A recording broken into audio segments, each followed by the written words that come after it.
the primary context is the overall lack of independence of the Election Commission and the increasing decay in its independence over the last few years. So, at face value, the Election Commission's actions are always kind of not inspiring confidence. So we worry whether this is again an opportunity, misused opportunity, or attempt to disenfranchise voters. I get the clear impression, Mr. Thiaga Rajan, that the fundamental problem is you don't trust the Election Commission. You have grave doubts, if not suspicions, about its functioning and even about its intent. Yeah, I don't think that's new. And I think that existed before SIR. I've written about it very clearly. And over the years, the skew of the Election Commission has kept on becoming more and more visible and more blatant. Even in a decayed and distressed democracy, surely there are some like live wires that nobody will touch. I don't think even the Supreme Court will allow an Election Commission process that disenfranchises significant proportions of the voter and still allow the election to happen. I still have that hope, and I won't call it hope against hope. That is a live hope. If you ask me, do I think the Supreme Court will act in time? Do I think they will act 100% fairly? Do I think they will hold the government to account? Do I think they will give judgments that are very robust and further democracy? Maybe, maybe not. If you ask me, will they prevent large-scale disenfranchisement of voters in Tamil Nadu? Yes, I have that hope still. Democracy is decaying. Nobody wants to speak truth to power. Everybody is hedging their bets. They're creating these spaghetti kind of situations. Of course, these are long-term, hugely hurtful to our country. They are hurtful to society. They are hurtful to the notion of the future of our children. This kind of decay, this kind of one-sidedness, this kind of capture of power by one party or one set of people is doomed to be negative. Do you believe the advisory opinion given yesterday is a setback for not just your government, but all state governments, and in particular opposition state governments, where you have an intrusive governor sitting over your head? Is it a setback for all of you?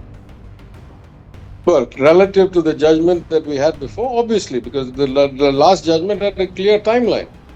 And we benefited from that timeline. Certain other bills, and forget the original 10, certain other bills had to be passed or moved on, and then the governor was kind of adhering to that. So now, of course, he can go back to his usual obfuscation and do nothing.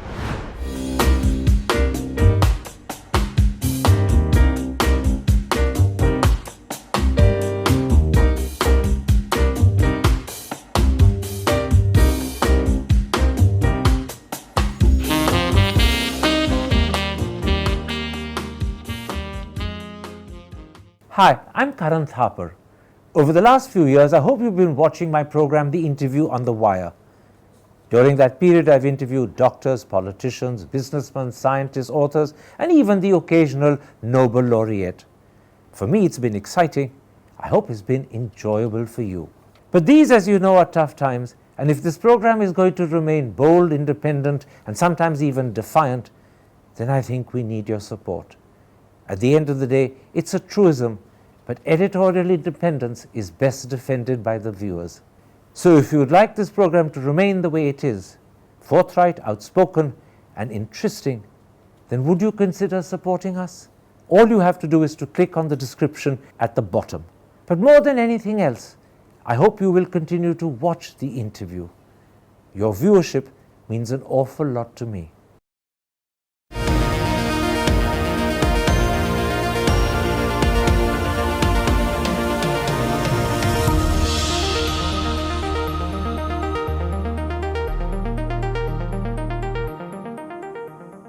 Hello and welcome to a special interview for The Wire. The ruling party in Tamil Nadu, the DMK, has moved the Supreme Court against the special intensive revision of the electoral rolls presently underway in the state. That is the big issue we shall focus on today. What are the DMK's main concerns? Is it right in claiming the SIR exercise is anti-democratic and against the interests of the people of the state? And how confident is the party it will get relief from the Supreme Court? Those are the questions I should raise in this interview with Tamil Nadu's Minister for Information Technology and Digital Services, P. Thiaga Rajan. Mr. Thiaga Rajan, your party, the DMK, has moved the Supreme Court against the special intensive revision of the electoral rolls presently underway in Tamil Nadu. For the benefit of those viewers who haven't attentively followed the story, what are your concerns about the SIR exercise? Well, first, thank you for inviting me and thank you for giving me this opportunity. I would say always when you have concerns, you have to see them in context. So I'm just going to set the context and I'll elaborate later if you want. But the primary context is the overall lack of independence of the Election Commission and the increasing decay in its independence over the last few years. So at face value, the Election Commission's actions are always kind of not inspiring confidence. Second, the example of what happened in Bihar with over 65 lakh people removed from the rolls and the allegations that there were targeted removals adds to our concern. Third, and probably the most important, the timing of this exercise is very suspicious. It is hardly 4 months, maybe 3 months from the calling of the Model Code of Conduct for the 26 assembly elections. And given the amount of work that needs to be done for around 6.5 crore voters to be validated, the time just doesn't seem right. It's not realistic to get it done. So we worry whether this is again an opportunity, misused opportunity, or attempt to disenfranchise voters. Okay, but within that context, what are your key concerns? Well, the start is that the process requires every single voter to be revalidated, right? I mean, that's what an SIR is. And as many have argued, SIRs have occurred before, and this is not the first and won't be the last. But just to describe the process itself, it requires for 6.5 crore people forms to be printed, for these forms to be taken to the individual's houses for validation that these people exist in that house. Then, depending on the category of voter you are and your pre-qualifications under certain criteria, it might be a relatively easier or a relatively more complex process. And all this has to be done within 30 days at the head count of an average of one individual who is a state government employee, usually of a lower level of function, on a part-time basis. They are not given off from their day job. And therefore, the ratio is one human being to go and validate 1,000 voters. Now, the average family size in Tamil Nadu is about 3 point something, of which you take out the children, all that is probably under 2.5 voters per house. So now, for 1,000 people, these individuals have to visit 400 houses. And the requirement is that you must go 3 times to see if they are there. And if they are there, then they have to go through the process, which is a relatively cumbersome process. You have to have a new photograph, you have to show some documents, you have to fill out the forms, etc., which are not trivial. And to fill out the forms, you have to know which category of voter you are, whether you're a voter who was already validated in the previous SIR done 20 or more years ago, depending on where you live. In the urban areas, it was done 2005.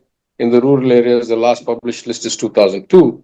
So the process is so cumbersome, and to have one human being have to do 1,000 voters, which is about 400 houses, in a limited time on a part-time basis, and then subject to 2 other issues, as with other things in this government, the process is announced and then the printing of the paper starts. So the actual forms were not printed till after the process started, and only after November 4th, we're starting to see the forms flow. Now the Election Commission claims something like 90% have been handed over to these BLOs, as they call booth level officers, but it's already 20 days or 18 days into the process. And the second is the level of training provided to them is woefully inadequate. Now, there's a third component, which is on the back end. Once these forms have been received, they have to be uploaded into a computerized system, which is, again, an EC system, And that process is now having all kinds of new issues where those servers crash and they're not able to load them as they would like. And so you have this like process that is creaking. And as of yesterday, for example, in my constituency, where I've been intensively on the ground and training and supporting people, we have got maybe 12% of the voters uploaded into the computer system that the form has gone out and come back. And we have maybe 70% of the forms in the hands of the BLOs, though the Election Commission claims is 90. And this process now has only about 12 or 13 days left. So these are our concerns. Now, in the all-party meeting held on the 3rd of November, when it was decided that the Supreme Court would be petitioned, the meeting claimed the SIR exercise was an anti-democratic exercise, and secondly, that it went against the interests of the people of Tamil Nadu. Given that the Election Commission's intention is to purify the rolls, make them more accurate and more truly representative of the voters, on what grounds does your party believe that this is an undemocratic exercise and that it's against the interests of the people of Tamil Nadu? Look, as they used to say in the markets, timing is everything, right? If you ask me, I've spent probably more time than most looking into this for various reasons. Broadly, the system of electoral function and its components. And you may recall about a year ago, 18 months ago, around March of 2024, I wrote a detailed essay about 12 pages long in the Frontline magazine.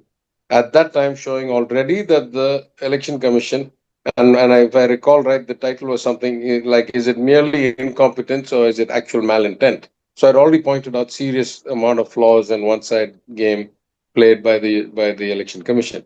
So in that sense, I would say, if the profound question is, are the roles in need of revision? The answer is absolutely so.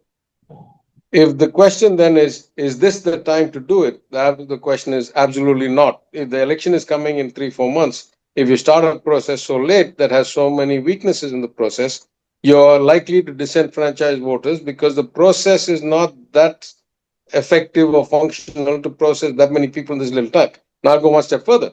Why is it anti-democratic? Because, of course, the right to vote is the core kind of privilege of any citizen in democracy. The notion of one person, one vote lies at the heart of democracy. And if you remove that right from them, then it's anti-democratic. And why is there a risk of that right being removed? Again, it's just logic.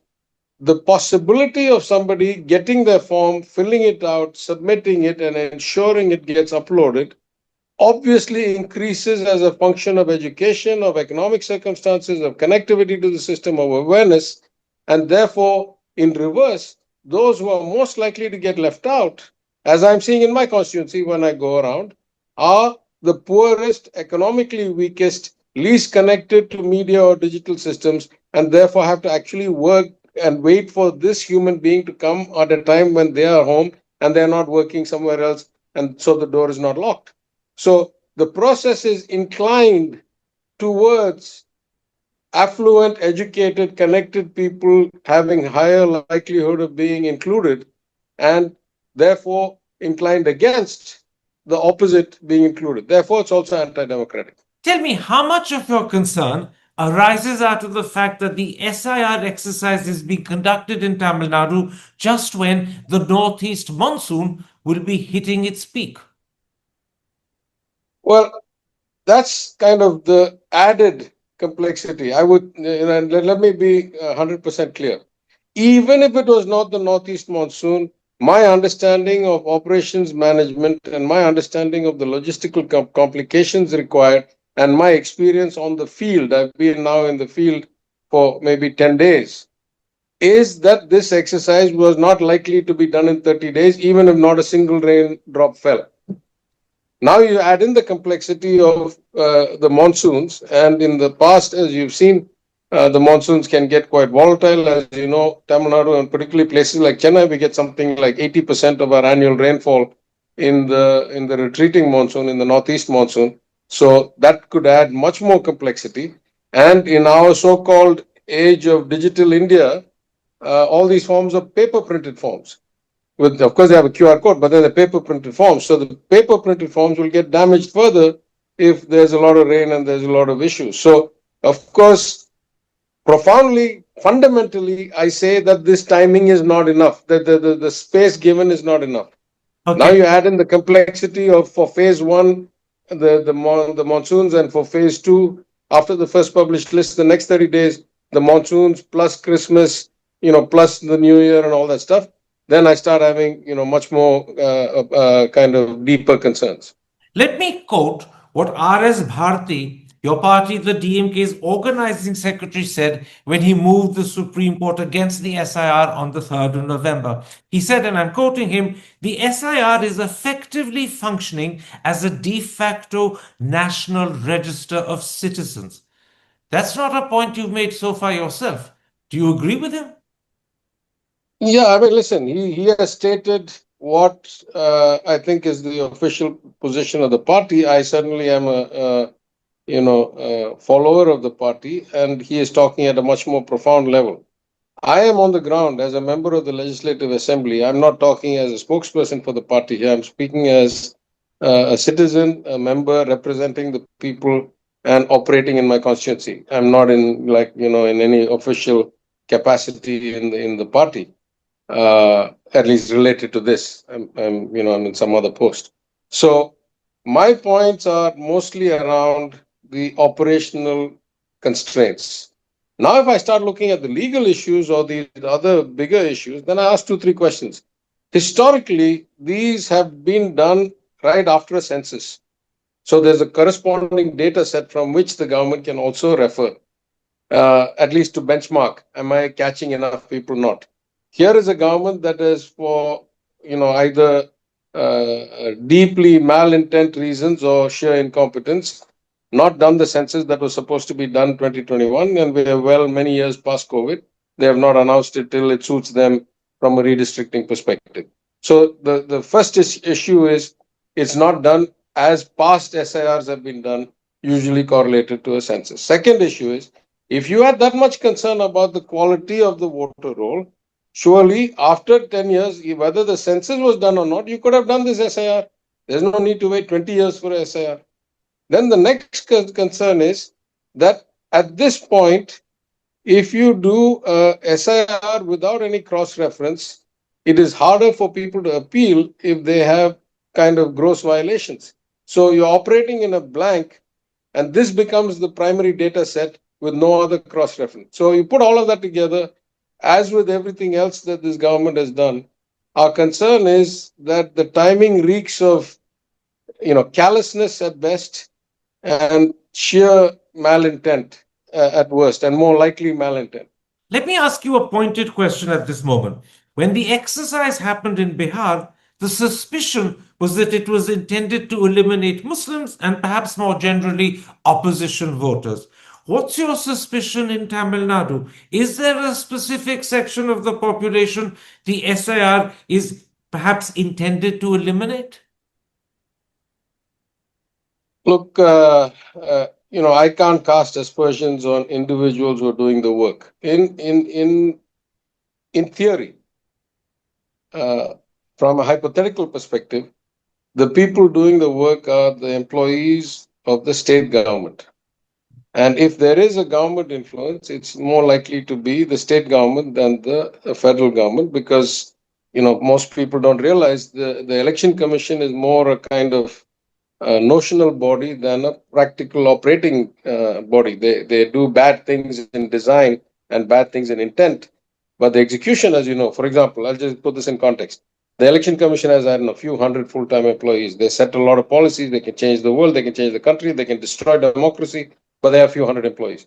To operate even this SIR will require maybe 70,000 people.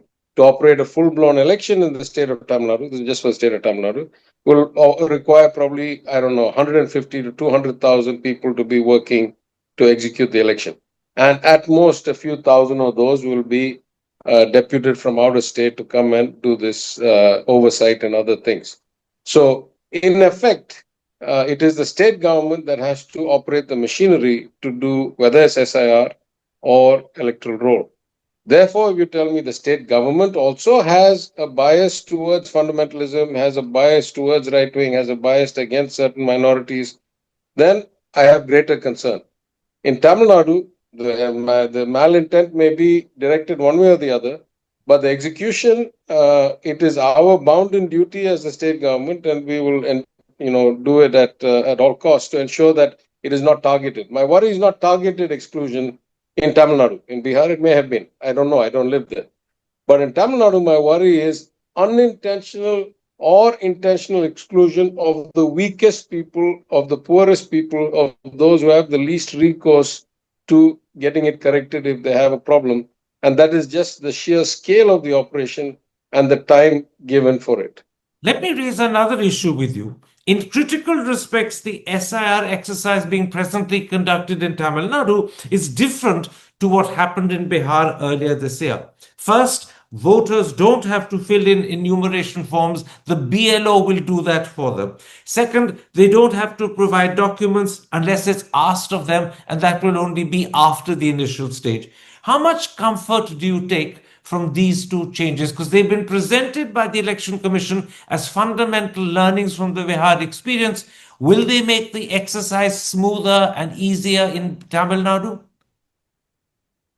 Yeah, as my party colleague and lawyer and senior lawyer and member of the Rajya Sabha, Thiru N.R. Elangovan has pointed out, these are both double-edged swords. Because on the one hand, if you could get the form from anywhere and fill it out, it allowed people to effectively have multiple channels of in and out.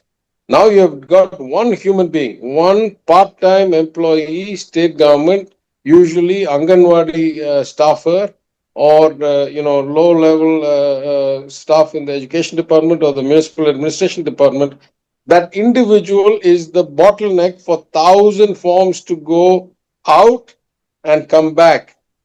And that individual has to personally, individually validate every single human being of this 1,000 people. That is a huge bottleneck. Just think about, trying to push an elephant through a eye hole of a needle. The second point you say is, if the certificates are not required, it will be interesting to see. Let us say that prima facie 80% or 90% of those who are able to show all these easy categories. I was a voter in 2005, or my parents, I'm an urban area, so the list is 2005, and the rural it's a 2002 list. So let's just take for my constituency 2005. I was a voter in 2005, or my parents were a voter in 2005, or I have one of the documents. Therefore, the BLO validates it, takes it. Now let's say that we will know on November 4th or December 4th or December 8th or whenever they publish it, whether this has been a realistic exercise. My own fear and instinct is that it will show huge lacunae. It will show lots of people, like the fill percentage on the electronic forms. If the number is anything less than 85, then my fears will have been well founded. So the point then is, if you don't have to show the document now, and for whatever reason the form gets rejected, therefore after December 4th, when December 8th or whenever the publication happens, if you go to phase 2, now to phase 2, you have to actually go to the central office of the election authority of your constituency, carrying your documents with you, and start as if you are doing a de novo registration of a vote, as if you're the first time voter. And there the bar may be set very high. So in theory, it could be easier, it could be better, but it also could be worse, particularly the bottleneck of one human being processing 1,000 voters, which is the average number of voters in a booth. I get the clear impression, Mr. Thiaga Rajan, that the fundamental problem is you don't trust the Election Commission. You have grave doubts, if not suspicions, about its functioning and even about its intent. Yeah, I don't think that's new. And I think that existed before SIR. I've written about it very clearly. And over the years, the skew of the Election Commission has kept on becoming more and more visible and more blatant, right? From the look over the years, right? They have kept on reducing the transparency. They used to give us machine readable data. Now they don't give us that. They used to give access to the CCTV footage and have it around for a while, that if you go to case, you could do it. Now they don't do that. There used to be a clear system where the Chief Justice was one of the three people nominating the CEC. The government changed the law to make it two union ministers and took away that aspect of independence. Then they brought in the amendments to the act that said you cannot prosecute them for anything they might have done as an election commissioner, even if it's an egregious violation of democracy. That's another way to give them bias. Then you look at the way they do timing of everything, from the timing of elections to the timing of, number of phases to who is allowed to do what. I pointed out in 2024. Just hear me on this one example. 2024 Lok Sabha election is happening. In the Lok Sabha election, on the model code of conduct, the state ministers were not allowed to use our offices to fly our flags, our constituency offices, not allowed to use the flag on our car, not allowed to keep our escorts. We were basically told that this is election mode. You should go as if you're a normal citizen. Fair enough, no problem. The Prime Minister was flying around in a multi-helicopter convoy doing canvassing all over the country. How is that a valid approach to a neutral or level playing field? So I'm saying it is sheer experience over the last, 5-8 years that, and I could give you many, many, many more examples. But every single time, the Election Commission has shown that it is more brazen than in the past in being one-sided. So, of course, I start, and again, I say it's not new. I've written a long essay, and the title was, is it mere incompetence or is it malintent? And I gave an interview where I said, this might be the lowest point of our democracy as far as the Election Commission is concerned. It has never been less trusted and less neutral, less perceived to be fair than it is now. You've explained. And they've sunk lower in the last year. They've sunk lower than that. Just when I thought they couldn't go any lower, they've gone lower than that. You've explained at great length why you have concerns, both about the intent of the Election Commission as well as the procedure that's being adopted to carry out the SIR exercise. You've explained your fears. You've explained how the poorest, the least capable of defending themselves will be the people most likely to be eliminated from the rolls. How hopeful are you that against this background, you will get relief from the Supreme Court? Well, again, I'm not the right person to state the party's view because the party has many distinguished lawyers and we are already represented in the court in an actual active suit. So it might be a bit presumptuous of me to say, anything about it. But I'll say it a different way, if you don't mind. In a few days, we will know whether our fears were founded or not. In a few days, we will know what is the actual percentage. You might have also heard, just to put this in true depth for your viewers, all over, wherever they've tried to do these SIRs, a lot of these BLOs have come under great mental stress. A few of them have committed suicide.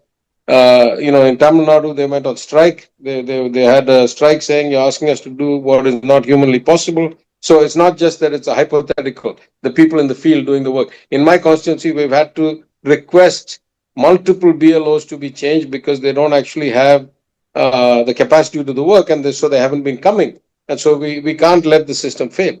But my point is, after all of this, come December 4th, the truth will be evident to everybody. Because if the proportion of voters that have been validated by December 4th under the so-called relaxed norms, under the so-called learnings from Bihar, under everything else, and I got to come back to one last thing, which is so indicative of the Election Commission's bias. I'll come back to that in a minute. But to finish this point, we will know on December 4th whether our fears were well-founded, whether the Election Commission was living in fantasy land, whether there has been large-scale exclusion of voters, because under nobody's perception do we think that the voter rolls are stuffed with, crores and crores of fake voters, right? We all agree there's something that needs to be cleansed. And I think we all can agree that the urban voter rolls have greater kind of cleansing required than the rural voter rolls. It's evident in 100 ways. I've written it in my essay a year back. I've also said that the electoral rolls need to be cleaned up. So I'm not arguing it, but there is no way that the excess is like 20%, 30%, or there's nonsense.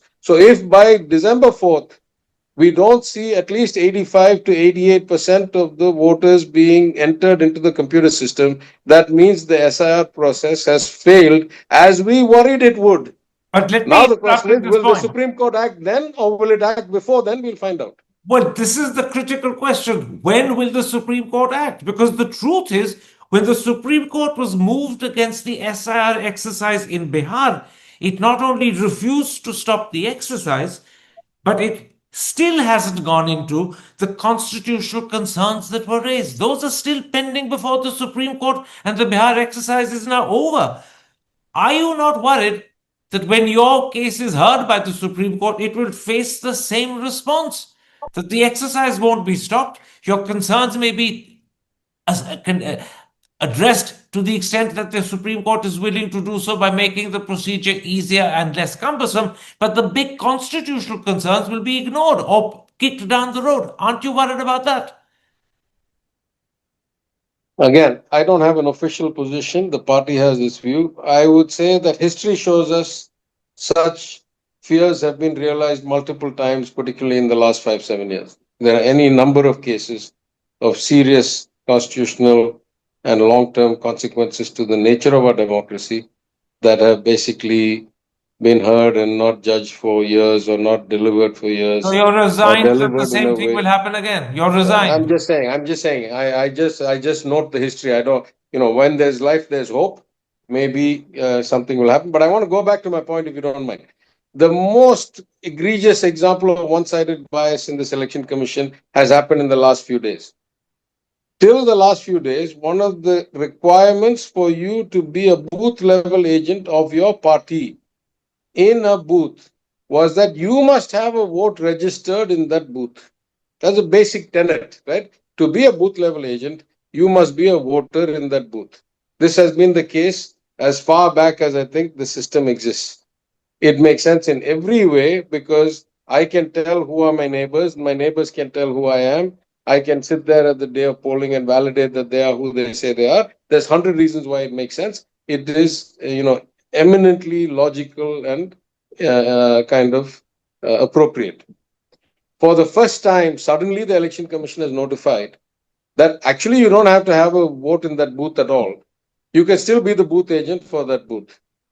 Now, this causes great concerns. When I'm out on the, in the constituency talking to my party officers, they say this could open the door for all kinds of rowdy elements to be registered by some party into this booth where they don't have any locus standi, they don't have a house, they're not listed in the voter list, and they come here and start threatening people and doing all kinds of strange things. Now, of course, again, we have, it is a state government, so we have the police and all that. So I've tried to kind of assuage their fears. But why was this rule brought and why is it one-sided? Because the weakest party in Tamil Nadu from a booth agent perspective is the BJP. Both the DMK and the ADMK have been doing this for decades, and we have full staffing. You can look at the data presented by them. I think 99% plus booths are staffed properly, and the remaining will be take out today, put back tomorrow. The BJP was at like 12 or 15%, and therefore they needed the amendment so that they could bring people from other booths to come and be booth agents in the booths they don't have people. This is, again, the extreme example of one-sided change of rules mid-process. Mr. Thiaga Rajan, in a very real sense, you're proving why I'm asking you a question about how confident are you that the Supreme Court will give you relief. This concern that you've just enumerated underlines the fact that the system is likely to be unfair, it's likely to be prejudiced, its intent is under question. And yet the point is you're not confident of getting relief from the Supreme Court. Your answers, I know, weren't given as spokesman of the party. But the one thing you couldn't say to me was, I am very confident the Supreme Court will find in our favor. You can't be, because it didn't find in favor of people who petitioned it at the time when Bihar was going through an SIR exercise. It's unlikely to do so now again. Yeah, if you don't mind, Karan, I think the great luxury of, my life has been that I've seen a lot of the world before I came to public life, though I come from a family that has been in public life for a long time. I spent almost 30 years, doing other things in other places and as an expat, getting other fields and all. So I tend to have this broader perspective, at least in these instances. And if I have to start from that perspective, I would say one of the biggest concerns I have is that the quality of democracy and the quality of kind of the facets of democracy, the artifacts of democracy, are eroding so rapidly. And primary among those is the notion of independent institutions. Now, this is a well-established link in almost all developmental economics, and increasingly so in the last few years, that there is a very strong correlation between the independence and strength of institutions, and therefore the likelihood of a level playing field, whether that's in elections or in business activities or in the judicial system, and good economic outcomes, good growth rates, and sustained kind of social harmony and development. Okay. It is also true these days that the reverse is happening all over the world, particularly in the so-called OECD or developed countries, not all of them, but many of them, that you are starting to see a decay of the institutions. You're starting to see those institutions behave like what once used to be called, tin pot dictatorship country or banana republic institutions.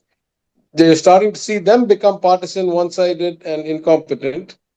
And you're starting to see the quality of society and But economic none of that activity is and going to help development you in today. Tamil Nadu. It's a very eloquent Right. explanation, but it still leaves you facing the fact that the Supreme Court is unlikely to do anything.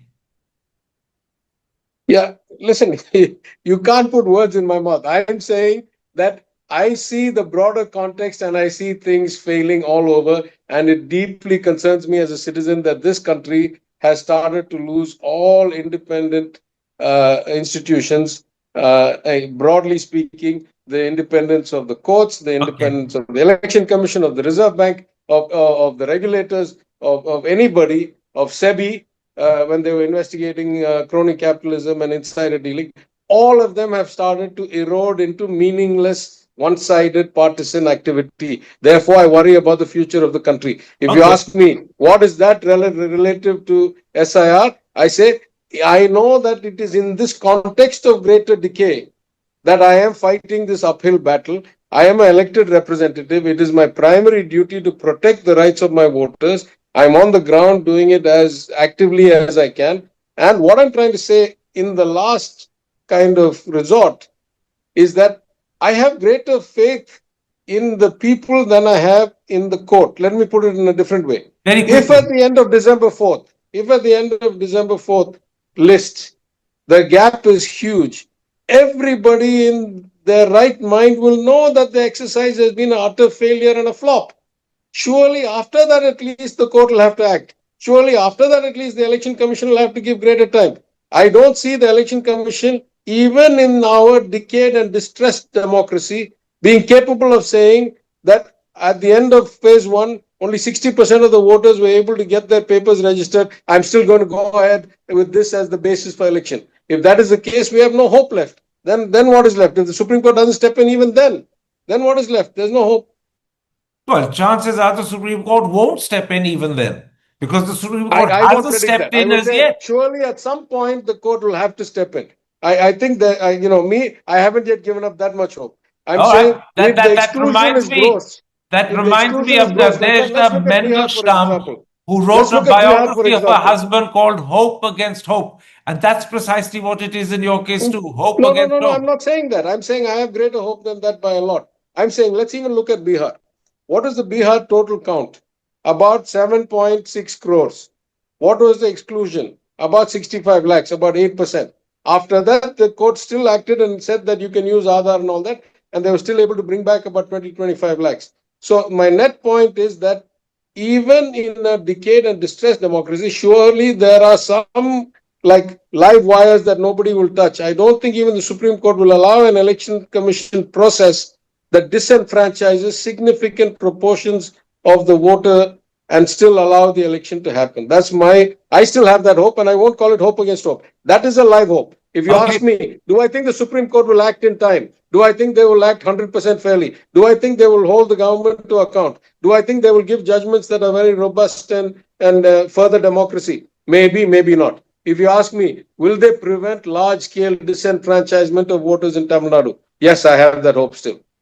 Let's at this point change subjects, I want to ask you a couple of questions about the advisory opinion the Supreme Court delivered yesterday about its own judgment of April when it said that governors cannot sit endlessly on legislation. That was the case brought by your government to the Supreme Court in April. The two-bench judgment found in your favor. Now this advisory opinion has substantially reversed what the two-judge bench found. So first, let me ask you, how do you respond to the advisory opinion you heard yesterday? I refer you to my earlier comments about the quality of the functioning of the Supreme Court. And I don't have anything more to say. It is disappointing. It reverses what I thought was a ray of hope. In any democracy, no individual should be above the rule of law.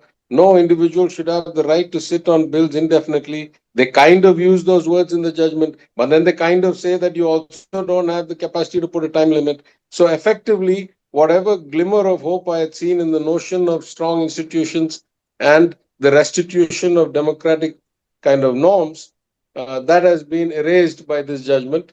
And it is, it's a spaghetti judgment. On the one hand, it says you can't sit on it indefinitely. On the other hand, it says, but we can't put a time frame. Then what is the definition of indefinite? I don't know.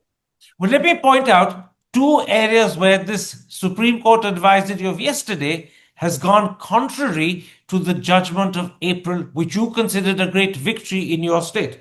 First of all, the advisory says there cannot be a deadline imposed upon the president or the governors for deciding how they tackle and handle legislation. That was your main case. You wanted a deadline. You wanted the matter speeded up and handled effectively and efficiently. That has been removed. Yeah, that's what I just said. I said if there is no timeline, then what is the point? Yeah. The second problem is the question of deemed assent. The advisory has concluded that deemed assent is alien to the constitutional structure. It also breaches what the Supreme Court considers the separation of powers. Where does that leave the 10 Tamil Nadu laws, which were deemed to have got assent after the April judgment and even have been notified in your Gazette? Where do they stand now? Yeah, I will leave that for the lawyers to opine, but just so you know, those laws were eventually stayed by the Madras High Court anyway because of other reasons. They said there were lacunae in the drafting of the laws. So I don't think there's an immediate huge impact because those deemed assent laws and notifications were effectively stayed and not, it was stayed, in fact, ironically by a vacation bench, which is a bit startling, but it is what it is. But now there is an I'm argument to not say going to put that another the way. deemed Put assent another is way. The void. long-term consequences for democracy, of course, are profound and disheartening to me. And the glimmer of hope that I said I saw has been wiped out. I agree. These particular laws, they've already stayed, so I don't think it changes that much. How much hope do you take? How much comfort do you take from the fact that after saying all of this, the Supreme Court in its advisory also said that governors and the president have to handle legislation within what they called a reasonable time frame. They didn't specify what reasonable was, but they did say that if it was prolonged and indefinite, they could exercise what they called a limited mandamus to encourage the president or the governor to do it reasonably expeditiously. How much comfort do you take from that? A little more than zero. Yeah. Yeah. I put it another way. We have seen so many of these judgments. Again, I go back. Democracy is decaying. Nobody wants to speak truth to power. Everybody is hedging their bets. They're creating these spaghetti kind of situations. You remember the electoral bond judgment. If electoral bonds are illegal, how do parties get to retain? All parties. The hundreds of thousands of crores they've collected. And what was the consequence of justice delayed when the case sat for years and years between when the bonds were introduced and then the judgment came? So I'm saying, I say this, maybe I always thought of myself as a kind of driven and kind of young person with still a lot of kind of vigor. And the system has started to wear me down. I've started to think about this in the sense that of course, these are long-term, hugely hurtful to our country. They are hurtful to society. They are hurtful to the notion of the future of our children. This kind of decay, this kind of one-sidedness, this kind of capture of power by one party or one set of people is doomed to be negative. There are no superhumans. There are no gods here I sitting take in your these point offices. completely. Let me But the point. point is, the point is, then the people elect the government. I mean, who are you and I? Do we think we are intellectuals that we should be second guessing the people? The people elect the government. The people get the government and the outcomes they deserve. I don't know what else to say. But let me put this to you. Everything that you said about the advisory opinion centers around the first things you said when you began talking about it, that it's disappointing, that you feel it has reversed a central precedent set by the April judgment. And yet, Mr. Elangovan, your colleague in your party, has called this a good judgment. Yeah, again, I'm not an official spokesperson. I think he's the official spokesperson. So you must take that as my party's view and take this as, still a free country. I'm still allowed to view as a human being. Take it as my view. In which case, let me end by asking you this. Do you believe the advisory opinion given yesterday is a setback for not just your government, but all state governments, and in particular, opposition state governments, where you have an intrusive governor sitting over your head? Is it a setback for all of you? Well, relative to the judgment that we had before, obviously, because the last judgment had a clear timeline. And we benefited from that timeline. Certain other bills, and forget the original 10, certain other bills had to be passed or moved on, and then the governor was kind of adhering to that. So now, of course, he can go back to his usual obfuscation and do nothing. Now in this case, anyway, we're within a few months of election, so it's unlikely to be much legislation. But in the immediate effect, of course, the removal of a deadline or a timeline is a negative. It allows more interference of unelected people to do kind of thwarting the will of the people of the elected legislature. Mr. Thiaga Rajan, thank you That's just very much. logic. That's not a party position. That's just logic. That's just like clarity, right? Thank you very much for the time you've given me. Thank you very much for talking about both the issues I wanted to raise. The original issue being the SIR exercise, and the new issue, which I, in a sense, hit you with without much warning, the special advisory opinion given by the Supreme Court yesterday. I'm very grateful to you. Take care. Stay safe. Thank you. Thank you for having me. Hi, I'm Karan Thapar. Over the last few years, I hope you've been watching my program, The Interview on the Wire. During that period, I've interviewed doctors, politicians, businessmen, scientists, authors, and even the occasional Nobel laureate. For me, it's been exciting. I hope it's been enjoyable for you. But these, as you know, are tough times, and if this program is going to remain bold, independent, and sometimes even defiant, then I think we need your support. At the end of the day, it's a truism, but editorial independence is best defended by the viewers. So if you would like this program to remain the way it is, forthright, outspoken, and interesting, then would you consider supporting us? All you have to do is to click on the description at the bottom. But more than anything else, I hope you will continue to watch the interview. Your viewership means an awful lot to me.